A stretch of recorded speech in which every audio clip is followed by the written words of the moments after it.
The release of a new Beatles song this week has stirred up more debate about the use of AI. The song Now and Then was salvaged from a John Lennon demo tape. For more, it's good morning to Image Matrix tech editor Djuro. Djuro, this actually sounds like AI put to good use. Good morning, Tim. Yes, it has sparked a bit of a debate, and it is good use because what they've been able to do is separate an old demo track when John Lennon was playing the piano in his New York apartment in the 70s, and he was singing the track. So it was very hard for them to separate it out. In the mid-90s, when George Harrison was still alive as well, the Beatles tried to produce this song, but they didn't have the technology to separate out the piano. It was just too hard. But fast forward to 2023, and finally they've been able to put this song out there. And some people sort of believe it. Is it a little bit macabre to do it? I don't think so, because as Paul McCartney says, the Beatles are big fans of technology, and John Lennon would have loved the fact that they were able to carry on his music. And the song was pretty complete when he did it, but it was just lying on a cassette, and Yoko Ono passed it on to the Beatles. So this has been a really good use of AI. We often say AI is going to stuff our lives up because it's going to make things unrealistic. We won't know what's real and what's fake. But this is a good use of AI, and it's all thanks to Peter Jackson, of course, of Lord of the Rings fame. He did the documentary series on the Beatles, Tim, and to do that, he needed to develop some technology that could separate the background noise out from the conversations, the singing, because that went for a long time. But what a great series this was. So we really owe Peter Jackson a lot for what he's done with the Beatles, and it's made a lot of people happy. I mean, in this time of conflict around the world, there are so many people, millions of people are watching it, are so glad to see we've got one more Beatles song, and it's a real Beatles song, and it sounds fantastic. Absolutely. I don't know how anyone would think it was macabre. Who could ever forget Unforgettable when that was redone? I thought that was amazing. Now, let's just be clear here, though. Peter Jackson's technology has not recreated John Lennon's voice.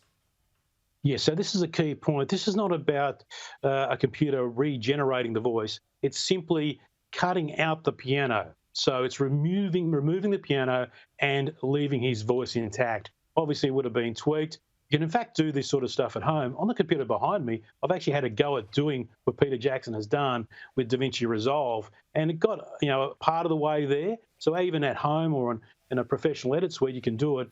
Obviously, Peter Jackson's got far better equipment and technology because he's been developing it for some time, but it is possible to clean things up. So this technology will have a flow-on effect for all of us who want to separate maybe videos of a loved one in a noisy environment, Tim, that you want to be able to pull them out for prosperity, to keep them for future generations. So this is good AI.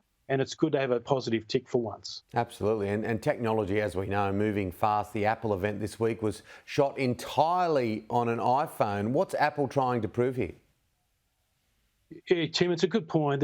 Apple's trying to prove that the iPhone, this is the 15 Pro Max, is good for professional productions, but it's also going to give you a great result at home.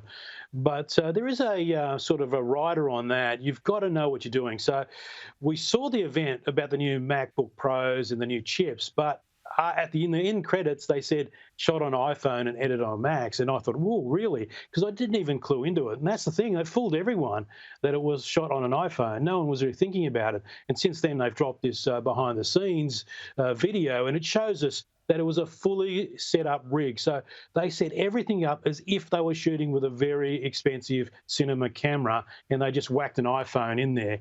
Obviously, you've got to know what you're doing, and that's the point here.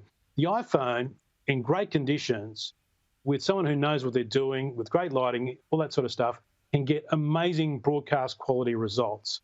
But if you don't know what you're doing, you will not get those same results, but you will get a pretty good result. And one of the examples I want to give you is like we're trying to shoot things at night, or we're trying to zoom too far, a digital zoom, and you're wondering why it doesn't look that good. That's because you're pushing the device past its specifications. So just be wary of that, pull back. I use a quote, and I use this all the time, Tim, quote from the great Dirty Harry, a man's got to know his limitations. And that's the same thing when it comes to photography and cameras. So It's a great camera, but you've got to know the limitations. And when you do that, you can perform. It's a great lesson for life. Oh, absolutely. I need to channel Dirty Harry when I'm on the golf course sometimes. And there's a new electric car on the market, but you'll need very deep pockets, huh? Very, very deep pockets indeed. I was lucky enough to go along and check this out. So Rolls-Royce have started selling their first ever EV, and this is it. This is the Spectre, and it will set you back 770,000 Australian dollars before you get on the road. So there's a bit more to come. So probably push $1 million, but it does 530 k's on one charge, and it does 0 to 100 in 4.5 seconds. And I reckon in that surge towards 100, you won't even spill your champers in the back of it, because I think that's one of the driving tests. I think the umbrella's still in the side, but it was amazing to see that this company, the Rolls-Royce, a lap of luxury, really developed their first electric car. Although 100 years ago, they were actually predicted a future of electric cars. So it's finally come to fruition. And what's the relevance to Australia? Well, that's the first car in Australia. It takes 2 years to order one, Tim.